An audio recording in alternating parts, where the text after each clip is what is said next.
In today's video, I'm going to teach you how to fix the unable to initialize Steam API error in just 5 minutes. If you're a gamer, then you know how frustrating it can be when you're ready to dive into your favorite game, and suddenly, an unexpected error pops up. This particular issue with Steam can be a real headache, but fortunately, I'm here to guide you through the solution step by step. Let's make sure you're back in action quickly. First, we're going to start by accessing the search menu on your computer.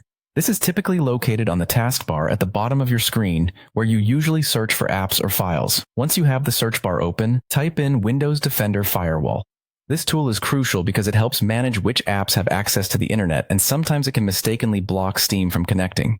After you've typed in Windows Defender Firewall and opened it, the next step is to look for an option in the sidebar that says Allow an app or feature through Windows Defender Firewall. Click on this to open a list of all the applications installed on your computer that require internet access. In this list, you'll need to locate Steam. It's often organized alphabetically, so you should be able to scroll down and find it reasonably quickly. Once you've found Steam, you'll want to ensure that the checkboxes for both private and public networks are checked.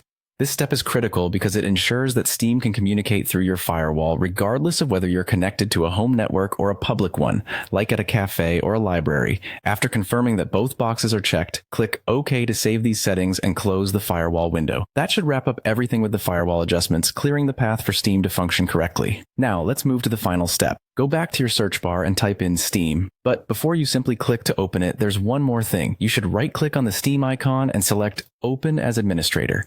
This step gives Steam the necessary permissions to fully access your system without any restrictions. That's it. By following these steps, you should find that the unable to initialize Steam API error is gone, and you're free to enjoy your gaming without any further issues. If you've tried all these steps and you're still experiencing trouble, it might be worth checking out Steam support for additional assistance. Hopefully this guide has been helpful and you're now set to jump back into your gaming world. Thanks for watching and happy gaming.